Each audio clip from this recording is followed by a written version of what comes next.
All right. Hello, everyone. We're going to get started right now. My name is Kelly Trott. I am the VP of Impact and Deployment at Imagine H2O. Thank you so much for joining us today at If You Don't Deploy It, It Doesn't Help People.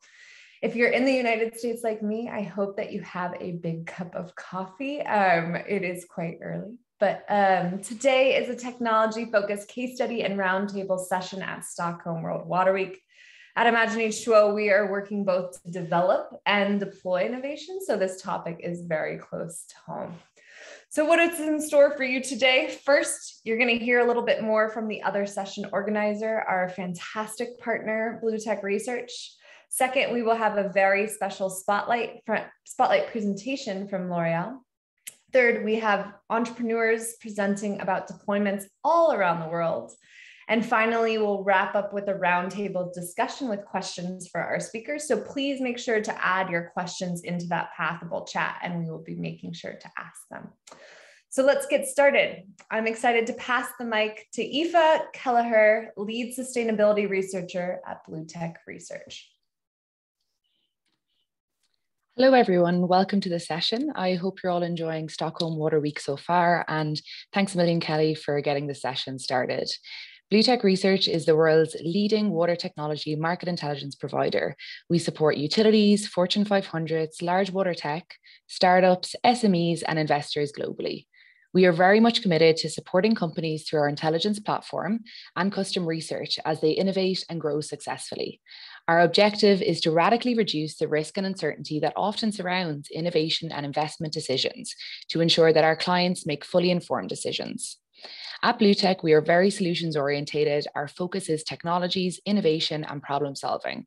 When Kelly and I initially spoke about this session, we wanted to ensure that we were bringing a technology-focused session to the audience at Stockholm Water Week. Not only did we want to focus on the innovative technologies that have been pioneered to solve water challenges globally, we also wanted to focus on technology adoption and real-life examples on the ground. It's time we stopped talking about the potential of solution and actually started implementing them. I am very excited to be joined here today by some wonderful solutions providers, a lot of them being from the US, as Kelly mentioned, with time zones. So thank you so much for joining us at this ungodly hour of the morning. But before we dive into the technology case studies, I wanted to introduce you to our first speaker, Hans Buchholz from L'Oreal. Hans is a water and wastewater expert and is the Environmental Compliance Manager for Water, Wastewater and Biodiversity at L'Oreal. Day to day, he is responsible for water and wastewater management at L'Oreal's operations worldwide in order to evaluate and to reduce the impact of the industrial activities, especially on local water resources. He has been heavily involved in the L'Oreal Water Loop Factory concept and understands the challenges of adopting technology on the ground across their manufacturing sites. However, he is also very familiar with what successful technology adoption looks like. Hans, we are grateful to have you speaking with us today. I will now pass the mic over to you for your presentation.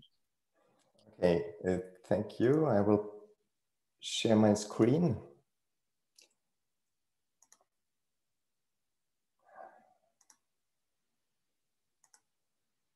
Do you see my screen? Yeah, we do. It's in the right mode. Yes. Okay, so thank you, Aoife and Kelly, for this kind introduction. And thank you very much to invite me to contribute to this session. It's a real pleasure to give me the opportunity to talk about the journey of L'Oreal from a linear to a circular water management in the operations. L'Oreal is the world leader in cosmetic industry, and with our 40 factories worldwide, we are producing the main part of the products to serve the local markets. Water saving has a long tradition in L'Oreal. Already in the 18th and in the 19th, we defined internal targets for water consumption reduction, but the real accelerator and catalyzer was the public commitment of our CEO in 2009 to reduce our water consumption in operations, water withdrawal intensity by minus 50% to 2015 on the 2005 baseline. And this objective, this target, was improved by minus 60% in 2013 at the horizon of 2020 on the same baseline. So perhaps we have to know that water that is used in a factory in L'Oréal is 30% of the water is used directly as raw material in the product. That means this is, there the factories have no chance to reduce this amount of water. That means the remaining 70% is used for utilities, and there we have to reduce the overall withdrawal of 60%. That means, to make it simple, for some factories, they have to reduce 80% of utility water, and this is really a tough target. So we started as it's normal to reduce our demand of water. So we challenged at every water use, and we optimized the water processes for mainly water cleaning processes. Then we started to reduce water that we cannot reuse, for example, cooling water for cleaning processes, or treated wastewater for chemical preparation for the wastewater treatment process. But rapidly we saw that this will not be enough to achieve the challenges. And but the main part of the factories in L'Oréal are equipped with on-site wastewater treatment plants. So the idea was to retreat this water in a way that allows us to reuse it for industrial processes. At that time, water recycling was not very popular in cosmetic industry. So there was, people were afraid there were biological treatment, then we reuse water, that there is an impact on the quality of the product, the final product. And this is the main priority in L'Oréal, the quality and the safety of the final product. So we have to convince decision makers that there are technologies available that allows us to produce recycled water in a safe way. And I found a video on YouTube about the Canadian space shuttle, where someone explained that they reduce every liquid in the space shuttle to pure water that is used for different purposes, and at the end also for human consumption. And this was the click where the people saw, yes, it's possible, it's high tech, so it's welcome. And if it's possible in a space shuttle far away from Earth, why it's not possible in the factory of L'Oréal? And this was really the starting point, the green light to start recycling. And then we had to convince quality department that they accept our recycled water.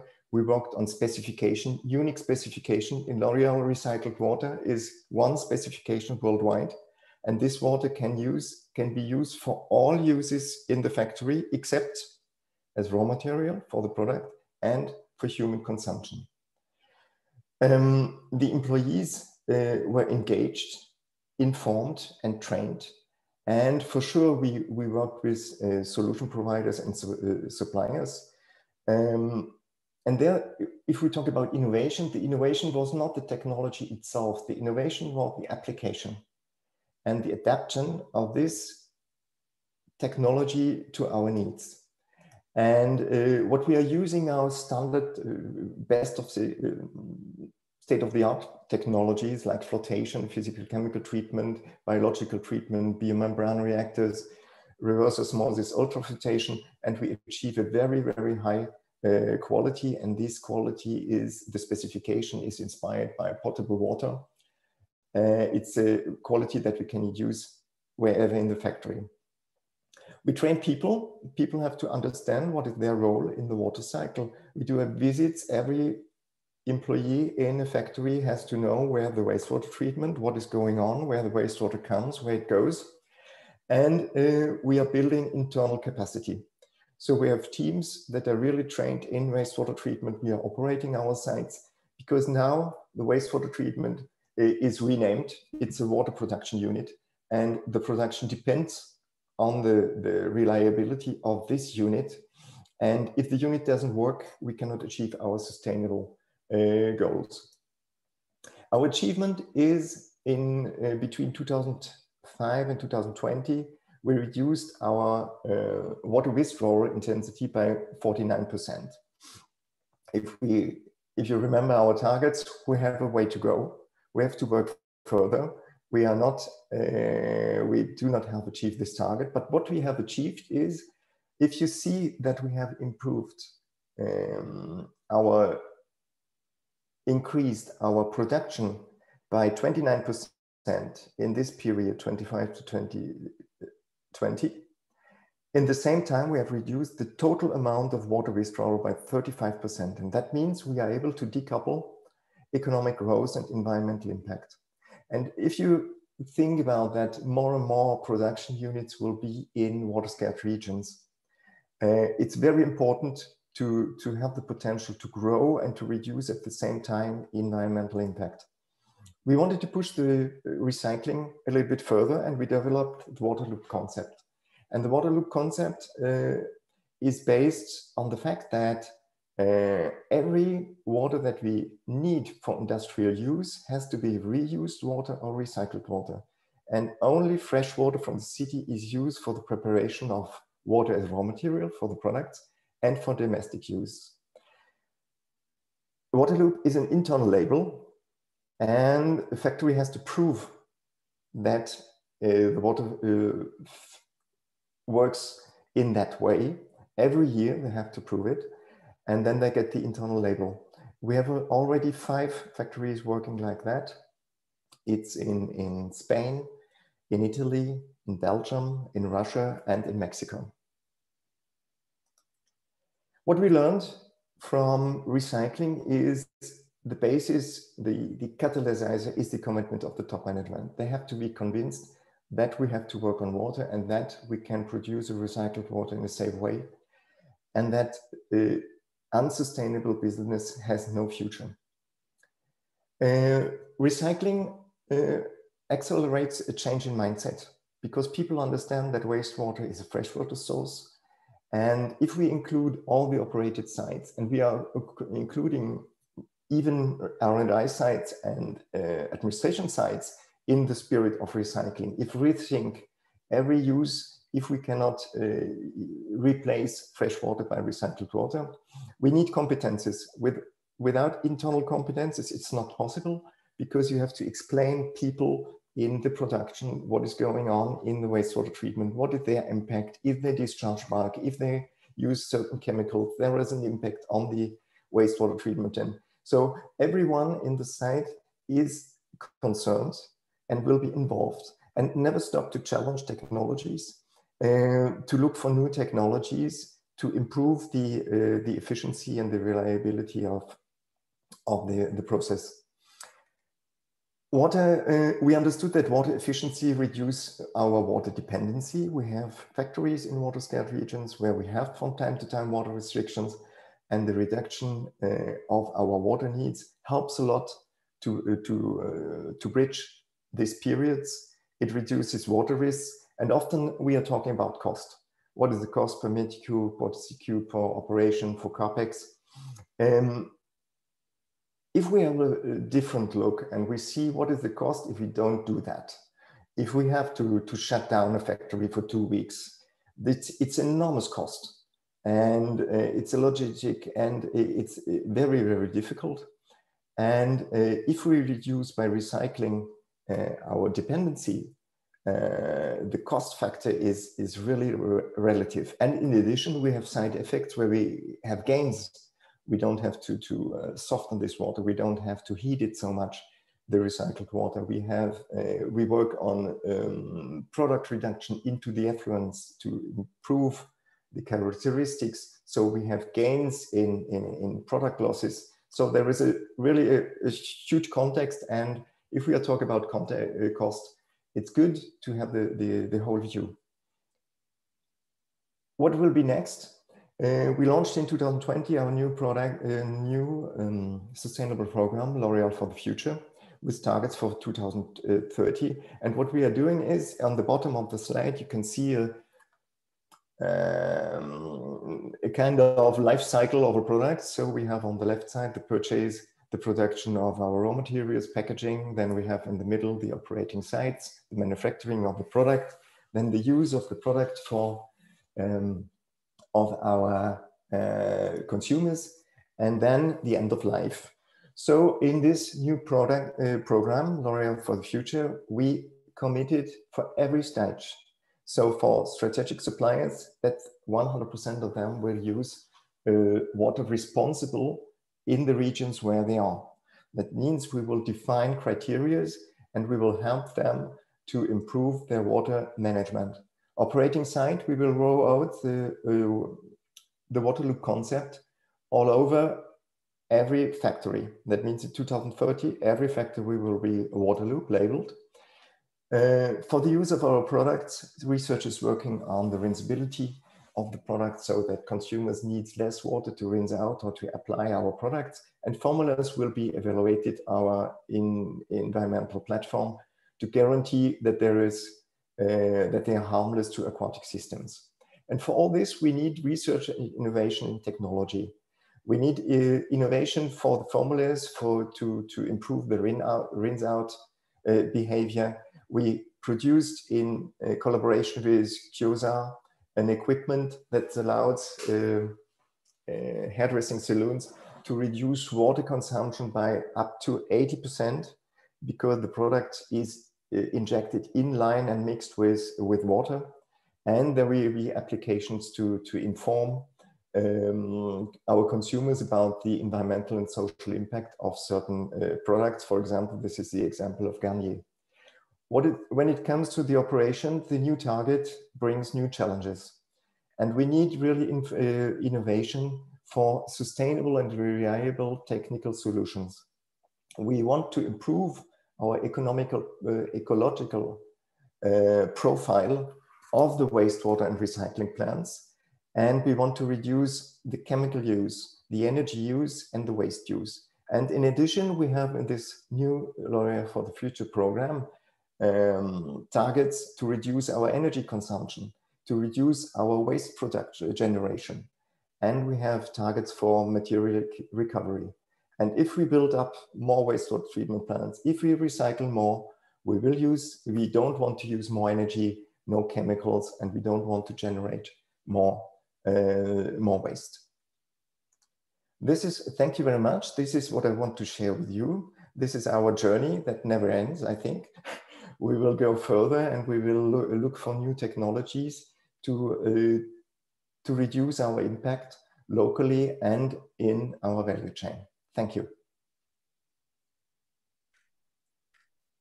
Wonderful. Thank you so much, Hans. I loved that graphic of growth in production by 29% while reducing water by 35%. That's very cool. And also your quote, a journey that never ends. I think in water, that's a very, very true statement. So we're going to save questions for the end in the roundtable discussion. So we're going to move right now to Canada to hear from someone who's actually been a part of the Imagine H2O family longer than I have, I believe. Patrick Kiley, who's the CEO and co-founder of Century, will be taking us through a project in Brazil and beyond. Thanks, Kelly. You can hear me? I can hear you. Perfect, and I'll share my screen. Okay, fantastic. Thanks, everyone. It's a real honor to be here to get to present. My name is Dr. Pat Kiley. I'm CEO of Century, and I'm going to present on our technology that solves the issues of collecting good data from wastewater. So primarily, our sensors are used for better understanding and optimizing wastewater treatment assets. One of the secrets, perhaps, of the wastewater industry is that getting good data from these systems that help operators really understand what's coming into their plant and what's leaving their plant, getting good, reliable data is actually really difficult. The status quo involves either relying on operators taking manual grab samples or relying on sensors that just aren't really suited to wastewater environments. And these existing in situ sensors require lots of cleaning and maintenance. So what we wanted to do was look at what type of sensor equipment or sensor technology would really be at home in a wastewater environment and try and understand what could that bring to operations. So we developed a new type of sensor platform that relies on growing microbial biofilm on conductive surfaces.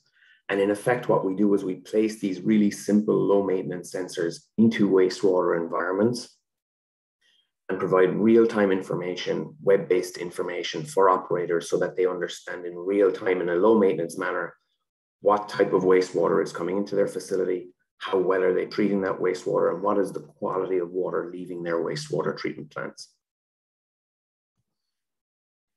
So We've developed a new type of sensor platform that's disruptive, provides low maintenance data.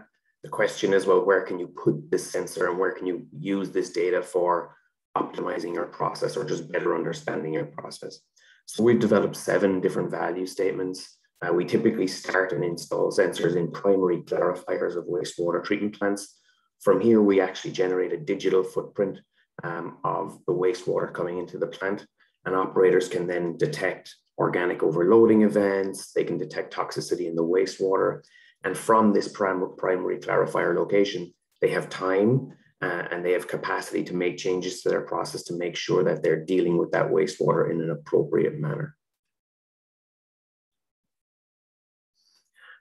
Working with Imagine H2O has been a pleasure over the last 3 years. We've been really fortunate. As part of the Urban Water Challenge, we've been able to work with the largest wastewater treatment plant in the world, in Baueri in Sao Paulo. This city, this wastewater treatment plant, really didn't have a good handle on the types of wastewater coming in. Heavy industrial discharging large concentrations of organic matter infrequently and then at different times makes it a real challenge for operators to understand how to control aeration and just generally how to manage the wastewater coming into the plant. So we've been working with them. Our sensors are installed at the front of the plant and we're profiling that wastewater coming in. We're giving them that early warning and we're allowing them to really understand what's coming into the plant to really optimize then the level of aeration that they're adding to that wastewater stream, providing them opportunity for cost savings and operational savings. Just to maybe give a more specific example of what the data might look like, this is a typical week for a wastewater treatment plant that might be impacted by industrial discharge and also perhaps even toxicity in wastewater streams. So the operator, if you can see on the top left, very clearly certain days of the week, they would be able to see and get notified as to when those industrial plants are discharging big slugs of COD into the collection system, and or if those stakeholders in the collection system are discharging potentially toxic compounds into the wastewater collection system, those would also get flagged for the operators. We work globally. We've been partnered with Imagine H2O, as I said, for 3 years. That's when we launched our product. And we've just been remarkably happy with our progress and capacity to work at a global level while being based in Atlantic Canada. So just to summarize who we are and what we do, we support any clients that are looking to better understand the wastewater coming into and leaving their facility. We want to help these clients to eliminate most of their manual sample analysis. We would like to complement and or replace their existing high maintenance light-based or electrode-based sensor technologies. And then we always look for optimization. Can we help our clients save money on aeration? And can we help our clients maximize and boost biogas production from anaerobic digesters? Thank you very much. Wonderful, Pat. Thanks so much. It's exciting to see that map of where you are now all over the world. Pretty crazy. So I have a bunch of questions for you, but we're going to save that for the roundtable. Up next is someone who I have had the pleasure of getting to know over the last year through the Urban Water Challenge. He is going to be sharing a bit more about a project in Pune, India, and where that has led to additional and kind of change projects. Thank you so much for joining us, Asim Balero, CEO and co-founder of Fluid Robotics. Thanks so much, Kelly, for the introduction. I hope you can hear me okay. Yes, sounds okay, great. Cool. Hi, everyone. My name is Asim. I'm one of the founders of Fluid Robotics. And at Fluid, we're building a unique wastewater surveillance ecosystem that helps utilities track the health of wastewater infrastructure, the health of lakes and rivers, and also the health of communities.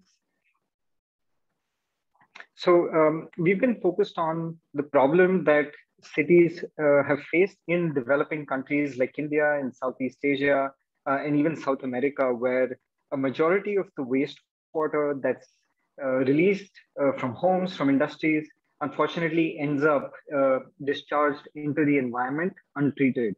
And if you look at the Indian context, almost 70% of the urban wastewater ends up in a lake, river, or the coastline.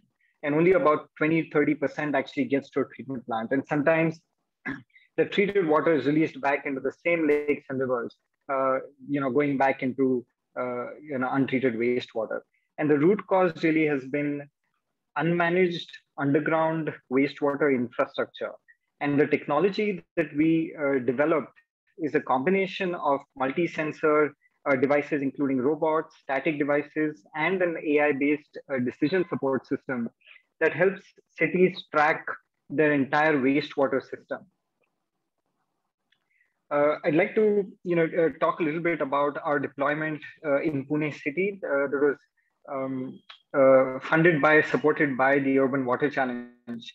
So Pune has a river called the Muramutha River that it's about 22 kilometers that flows through the city.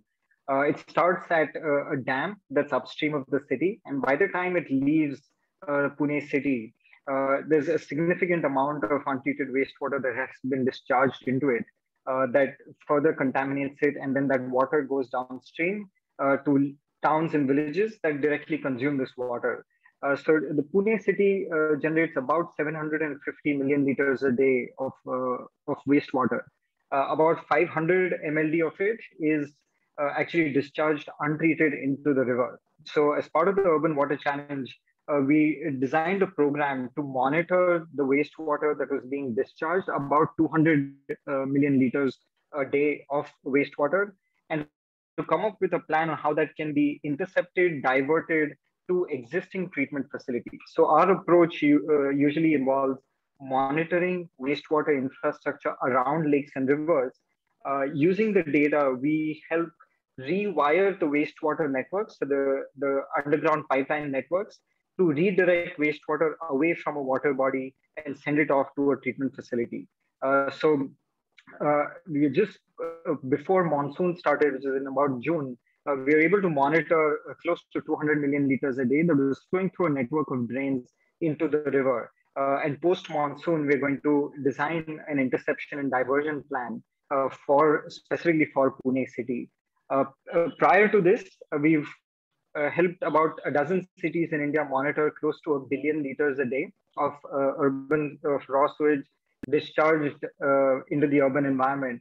And through this network optimization approach, almost 70% of it, about 700 million liters a day, is now being redirected away from water bodies to existing treatment facilities.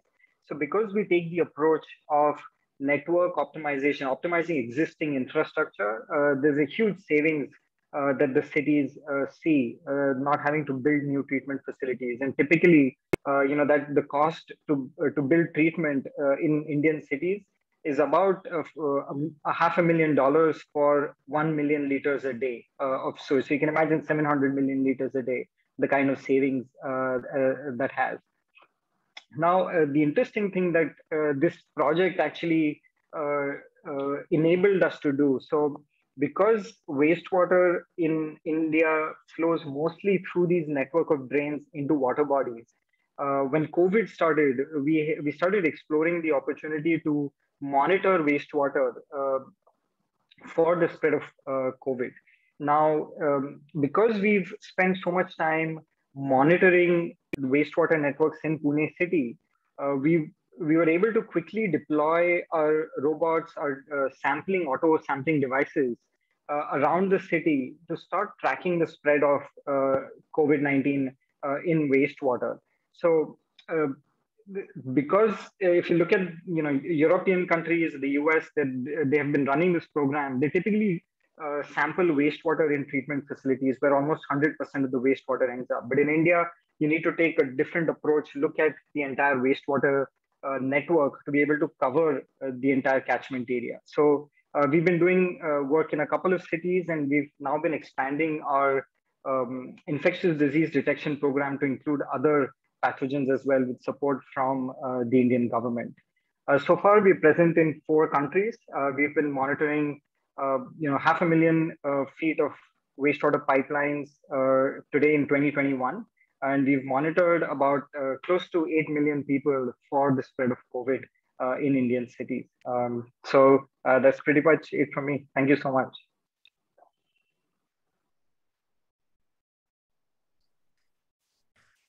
Thanks so much, Asim. That was fantastic.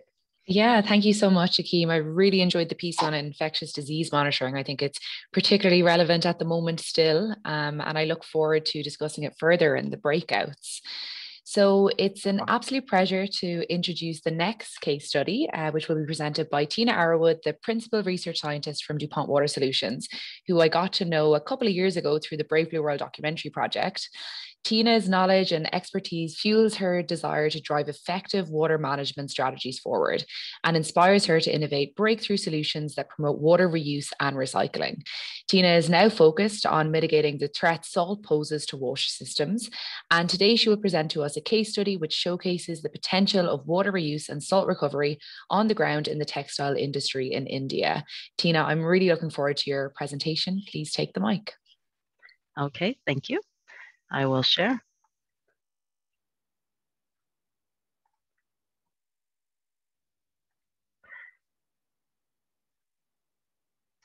Okay, so I have a lot to unpack in this quick introduction, so I'm going to get right into it here.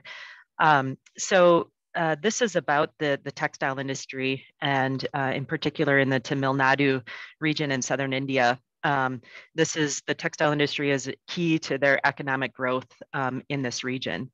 But as many of you know, in textiles, salt is commonly used in the dye process. And in because of that, then salt becomes a key component in the wastewaters. Several years ago in the Tamil Nadu region, the farmers were complaining about the pollution in the rivers, and in response, the government imposed some strict discharge requirements for the textile industry in the region, and in order to comply, pretty much the textile industry was bound to implement zero liquid discharge type processes. And this was at a time when zero liquid discharge is considered impossibly expensive. And for a low margin industry like textiles, seems even more impossible. But they have been able to do this. They've been able to implement ZLD and still stay afloat. And so as a research and development chemist at DuPont Water Solutions, I took the opportunity to investigate and explore how they're getting these systems to work and what's working and what's not, so that I could define some pain points for future development for our membrane systems. And so on this slide here, I'm showing the typical treatment scheme that they're employing. There's a pre-treatment followed by reverse osmosis to capture the water. And then finally, the remaining water is sent to an evaporator crystallizer process. So clean water is recycled, as well as the salt is recycled in their processes. So during my investigation, what I found was the costs of these particular treatment steps as they shared. And so I heard that pre-treatment was in the neighborhood about 60 cents per meter cubed cost. The RO system was about 61 cents per meter cubed. And evaporator crystallizer cost was the one that was the big pain point, right? $3.48 per meter cubed. But recognize that the pre-treatment in RO systems are treating 100% of that wastewater. And the goal of the RO system then is to reduce the amount of water that's going to that expensive evaporator crystallizer step. And so everyone was very keen on finding ways to reduce this water going to that evaporator crystallizer even more. Overall, what I learned was that the processes that are in play are on average about $1.76 per meter cubed as a typical cost. But when you look at the circular value and the value of the components that are being recycled, fresh water in the region is pretty expensive. So 56 cents per meter cubed is the freshwater value.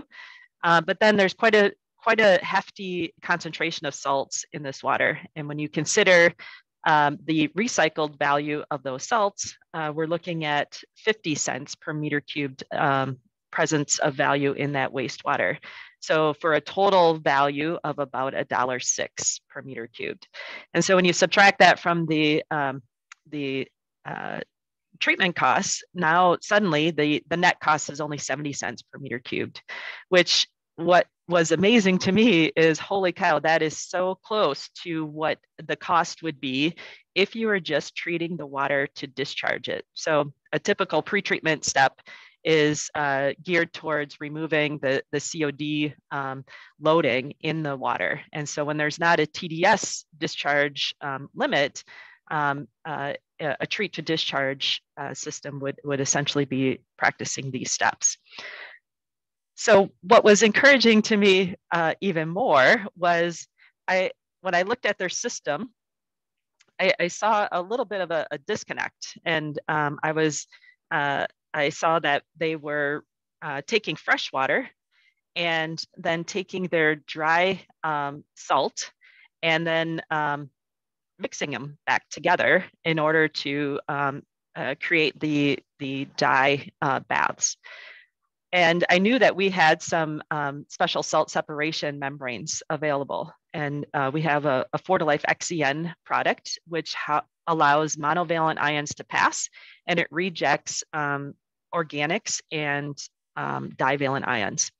And in doing so, what you can do is you can convert a large portion of the RO reject stream into a purified brine solution. And in this case study, we were able to achieve a 60% recovery of the RO reject water into a purified brine. So that left only 40% of that RO reject going into the evaporator crystallizer process. And so the effect of that is that now using this process, we're able to reduce the amount of water exposed to that evaporator crystallizer step even more, bringing the cost down to about $1.35 per meter cubed. And so now when you look at that circular value and subtract that off, we're approaching that 30 cents per meter cubed of treatment. And so the exciting thing is, when you think about minimal liquid discharge and using membranes to treat the water for the purpose rather than treat to the extremes, there are additional cost savings opportunities that we can do to convert this ZLD, which used to be impossible, into something that is possible and actually could have a return on investment. Thanks. Thanks so much, Tina. I'd now like to introduce Alfredo Zalesi, who is the founder and CEO of Plasma Water Solutions. Through the convergence of advanced technology with social and business innovation, Alfredo aims at generating social impact that is sustainable and scalable, so the dream. He has coined this as innovation with purpose. Today, he will speak to us about the plasma water system, which is currently undergoing an industrialization process. So I'll now pass the mic over to you, Alfredo. Thank you. Hello.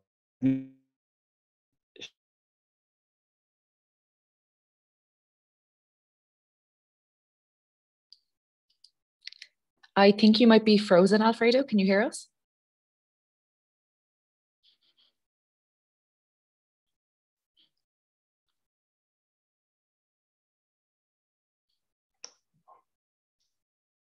Hi, Alfredo. Can you hear us? Yes, I can. Let me. Great.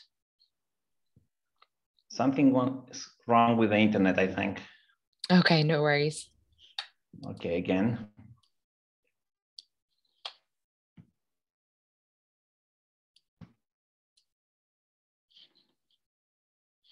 Brilliant.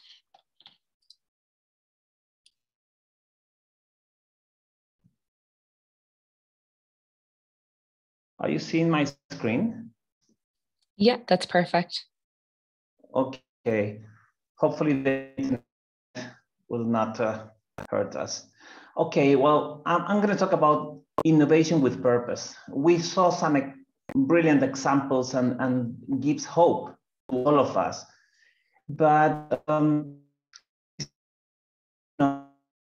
that today we're living in a time that is very special. We never have all this knowledge, all this technology available. This is very impressive, but it's also very impressive that we were able to put a machine in a different planet, in Mars, and we were not able to give safe water to this little boy. So this is a demonstration that technology is not really helping people. And people today is in the center of everything. It was not the politics or the ideology who put the people in the center. It was the technology, this amazing technology that we have.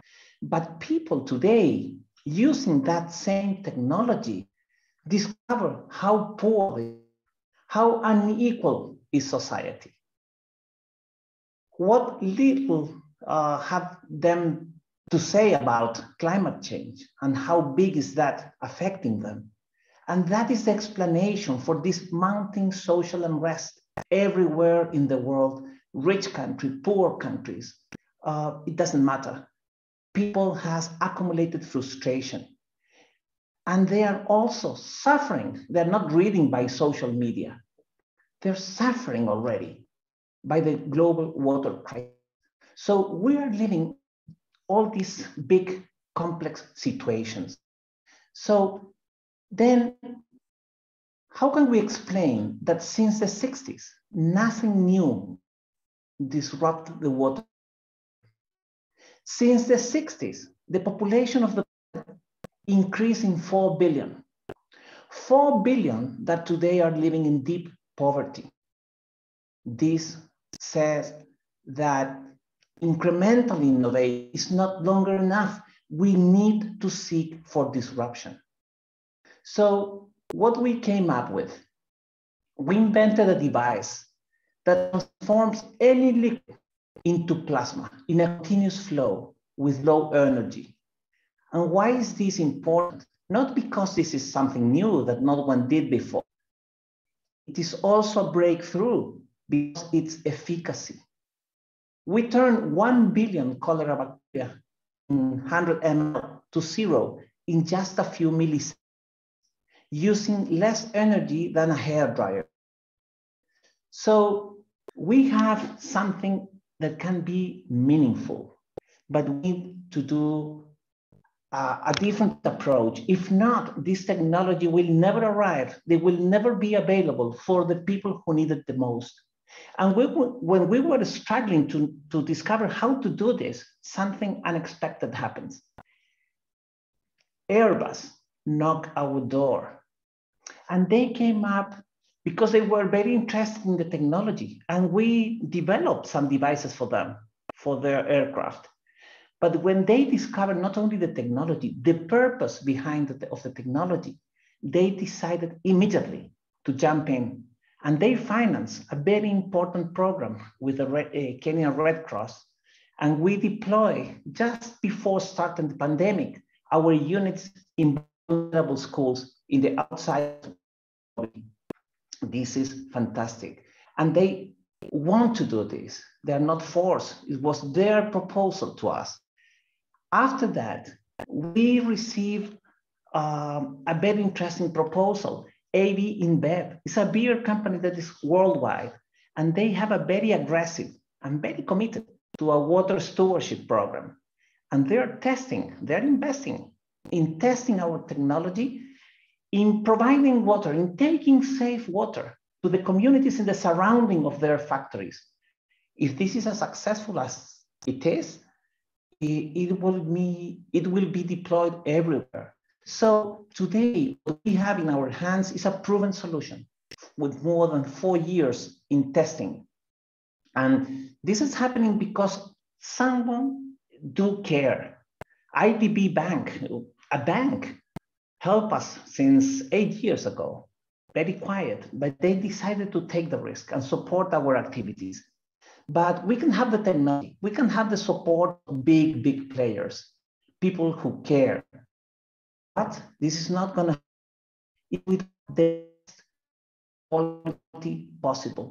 So we are industrializing our Germany, and we are transforming with Siemens our technology in robust, reliable, and ready for mass production equipment.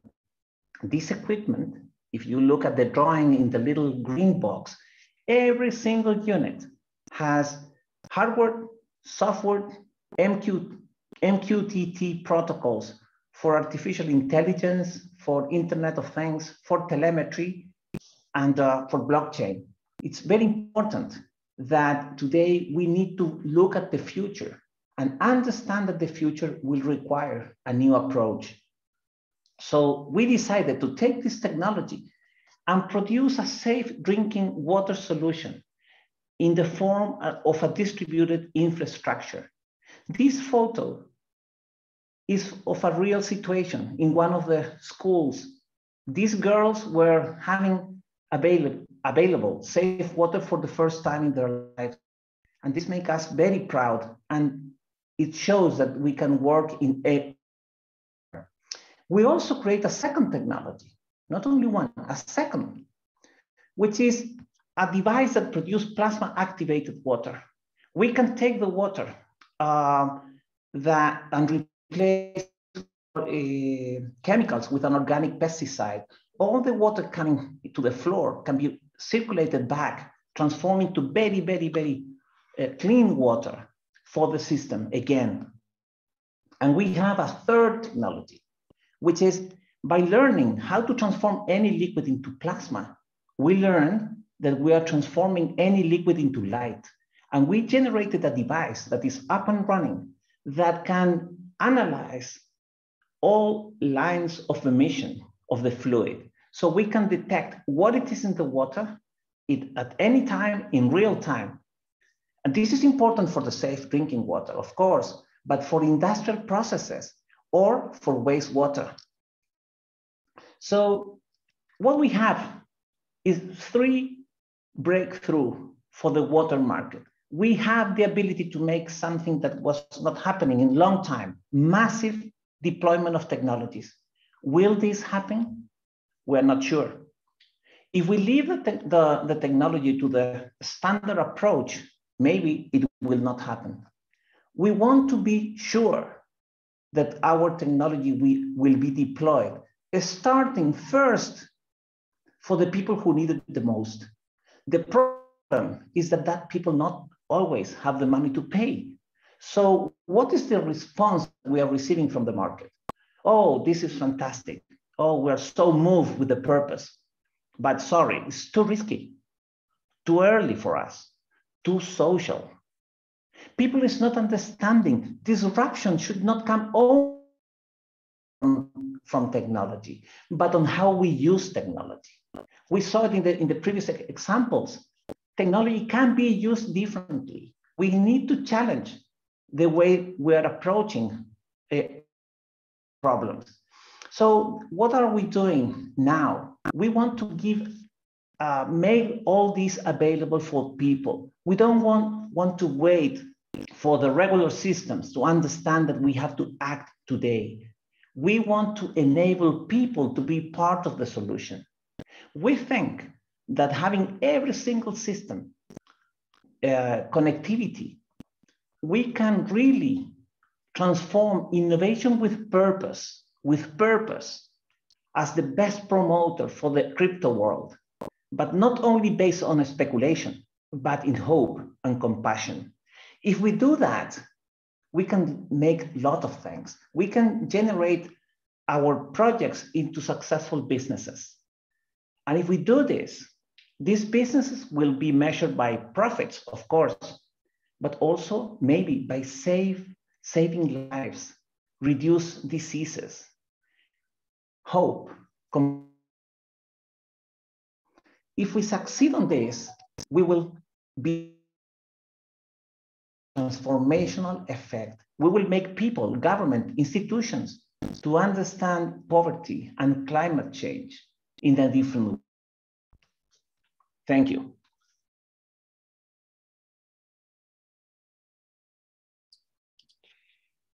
Thanks so much, Alfredo. Very inspiring and certainly a lot of food for thought there. As we don't have a lot of time, I'll jump right into the discussion. For this part of the session, please send through any questions that you may have into the chat. I know that there's one or two in there already, but just to kind of kick off the session and get the ball rolling, I just had a question for you, Hans, just to go back to your initial presentation. So as you said, L'Oreal really has been a pioneer with the dry factory or the water loop model. What are some of the greatest challenges that you have faced and still face with the rollout of the model? You know, you have water loop factories in Mexico City and Italy and various different locations. Have the challenges been technology, cost, internal attitudes and priorities, or maybe even maintenance? I think you're on mute there, Hans. So you were asking about the challenges to implement these concepts. And I think the first, as I said before, the first challenge is to convince people that it's possible and that it's safely possible to create this recycled water. And the particularity is to convince people that are not engineers. You know, on engineer level, all is clear. You know, we have the technologies, we can do that, but you have to people, decision makers that are not engineers. They don't familiar with that. So there is a technical part of the conviction, but also the feeling. You have to change the feeling to that people think that it's real. And this goes with pilot plans to show it, to involve the people, to show examples, and to involve other companies that are already doing that. Mm. And now what is a little bit of a challenge is all these technologies or this use of different type of technologies are creating installations that are very complex. So we have different stages, multiple stages. So you need a certain capacity or profile of the operators. And what would be helpful is to have systems that can monitor, for example, different steps, to bring this data together, learning systems that can be connected with the production, so to react much faster than we can do it today. That's interesting. And we had a question into the chat there from Nicholas. He was wondering, you know, within L'Oreal, against all of the other environmental impacts associated with your production, how is water ranked? Water is ranked very high. Okay. And you can see it in our new program. And we are aware of the fact that if only we are reducing our water impact, it's fine, but it's not enough. We have to look at the supply chain, on the value chain, and to engage all our strategic suppliers. And this will be the work for the new days. But in L'Oreal, it's always the same. We have to show that it's possible, and then we ask others to do that. And for this, it's important that we are doing this in our factories, even if we cover a small part of the whole life cycle of a project concerning the footprint. Mm-hmm. Great. So I think, Kelly, you had maybe wanted to ask some questions to Patrick. Yes. And Patrick, I have a two-parter for you. One from the chat, which I think you can answer quite quickly.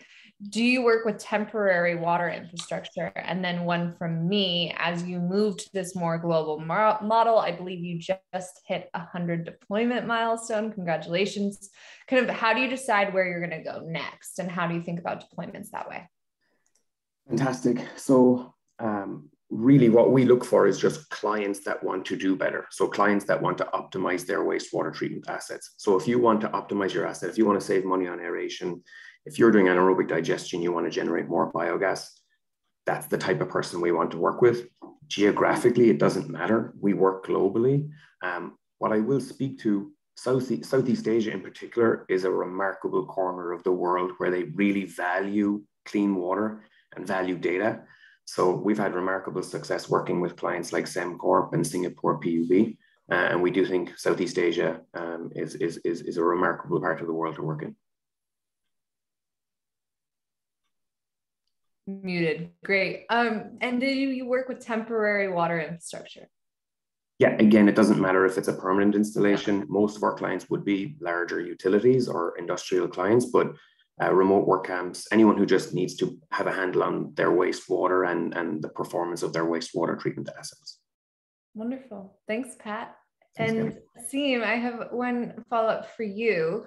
As you talked about in your case study around this pivot to infectious diseases, can you tell us a little bit more about that pivot and like when in the company decision-making where you like, let's go for this, this makes a lot of sense, because sometimes pivoting can be quite tough. Yes, and the interesting thing was it was more of adding capabilities versus a complete pivot, because of the fact that everything is so interconnected. The health of wastewater infrastructure is connected to the health of lakes and rivers, and that's connected to public health as well. So we saw this as an opportunity to add more capabilities to what we could offer cities, and public health being on the top of every city's agenda for the last 18 months. I don't think we had to even think too much to actually go ahead with it. When we saw that there were cities, I think initially out of Australia and the Netherlands, being able to successfully detect the RNA of SARS-CoV-2 in sewage treatment plants. I think that got us really excited about wanting to do this in India. However, the learning process of being able to successfully implement something like that in India, where the infrastructure is so different, you have more than just domestic wastewater flowing through the sewer lines, a lot of industrial effluent, a lot of chemicals. We had to tailor our solution for that, but I think it's been an interesting journey adding this capability.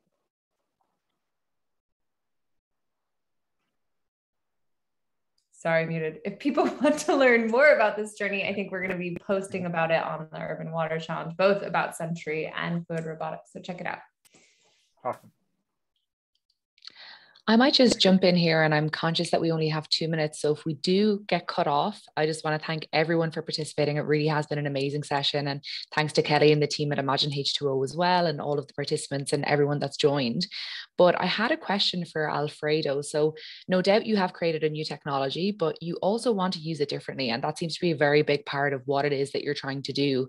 Can you tell us how blockchain and the crypto world could potentially play a role in accelerating the adoption rate of your technology? Yes, for sure. Well, first, by enabling people to be part of the solution, and that's one thing. And also to democratize access to philanthropy. People want to be part of it. They want to collaborate with this. And we can explore new ways of financing. But I think that providing full transparency and traceability to all the equipments, the water, the diseases, the social impact, it will be very important, also avoiding corruption and bureaucracy. But the most important factor, I think, is that we will be able to make visible the impact.